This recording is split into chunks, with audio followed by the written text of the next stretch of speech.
Yeah, it's the Big Blue River.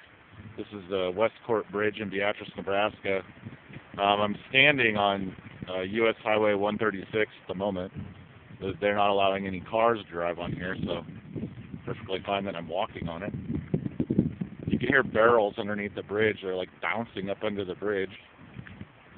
But one guy I just talked to said that this flooding has never been this far over in like 30 years. So the guy was old enough to know that. So